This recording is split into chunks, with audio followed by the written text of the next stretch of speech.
Hello အားလုံးပဲမင်္ဂလာပါကျွန်တော်နာမည်လည်းပြည်ပြည်ပဲပြောကျွန်တော်ဒီနေ့မှာ Sakura School ရဲ့မှာ Superman ဘယ်လိုလုပ်ရမလဲဆိုတော့ကျွန်တော်ပြပြသွားမှာဖြစ်ပါတယ်ခင်ဗျဗီဒီယိုလေးမစခင်မှာကျွန်တော် YouTube channel က100 subscriber ပြဖို့အတွက်ရှေ့ရောက်သွားလို့ရဖြစ်တဲ့အတွက်ကျွန်တော် channel လေးကို subscribe လုပ်ပေးဖို့တောင်းဆိုချင်ပါတယ်ခင်ဗျကျွန်တော်ဒါဆိုရင်ကျွန်တော်စလိုက်ကြပါမယ်ခင်ရင်တော့ကျွန်တော်ဒီတာ Prince ဆိုတဲ့အင်ဂျင်ရရှာမှာပေါ့နော် Prince ရဲ့ဟာပေါ့နော်ကျွန်တော်ပြမယ်အဲ့ဒီ Prince ဆိုတဲ့ဟာလောက်မှာပေါ့နော်ပြီးကြရင်ကျွန်တော်ဒီမှာအချောင်ပြောင်းအောင်မယ်ပေါ့နော်Melody 1ဆိုတာထဲကကျွန်တော်အနီအောင်လေးကိုနှိပ်မယ်ပြီး Melody 2ကကျတော့ကျွန်တော်အပြန်အောင်လေးကိုနှိပ်လိုက်မယ်ပေါ့နော်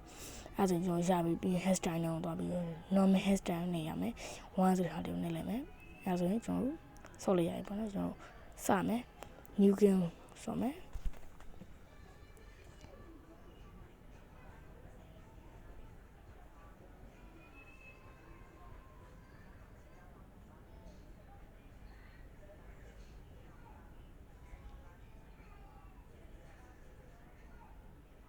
ဒါဆိုကျွန်တော်ခင်းနေရပြီကျွန်တော်ယောက်ျားလေးပြောင်းမယ်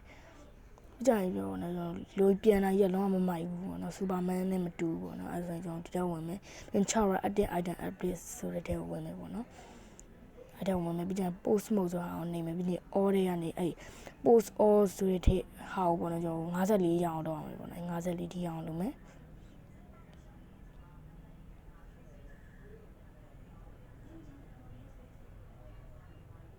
ကျွန်တော်တခုလုံးသွားပြီပေါ့နော်ကျွန်တော်အနောက်မှာခေးရပြီပေါ့နော်ဒီမှာပေါ့နော်ဟို Superman နဲ့တပုံစံနဲ့တူပါပါပြီကဲ Superman နဲ့တူပါတယ်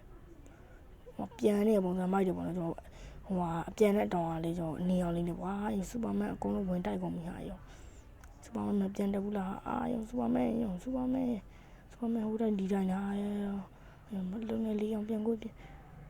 ခြားတော့ဟာကျွန်တော်မိုက်တယ်ပေါ့နော်ကြည့်ကျွန်တော်ခါထောက်ပြီးတော့ပေါ့နော်ကျွန်တော်လက်သီးကိုရှစ်ထုတ်ထားရပေါ့နော်တကယ် Superman နဲ့တူရပေါ့နော်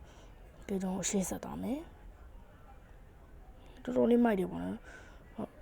ချရတာတော့ဟိုလိုပုံဒီလို DIY ပဲပေါ့နော်ဟိုအောက်ကကျွန်တော်အရေးလောက်ထားတဲ့ဟာနဲ့ဆိုရင်အရေးလေးနဲ့ဆိုရင်တော်တော်မိုက်တယ်ပေါ့နော်မိုက်တယ်ဟိုပြန်လို့ရလဲစောင်းရမိုက်တယ်ပေါ့နော်ဒီနေ့ဗီဒီယိုကလောက်ပါပဲဆောင်းတီတီရှူအပ်ပြီးအတွက်လည်းကျေးဇူးတင်ပါတယ်နောက်ဗီဒီယိုမှာပြန်နေကြတာပေါ့အားလုံးပဲဘိုင်ဘိုင်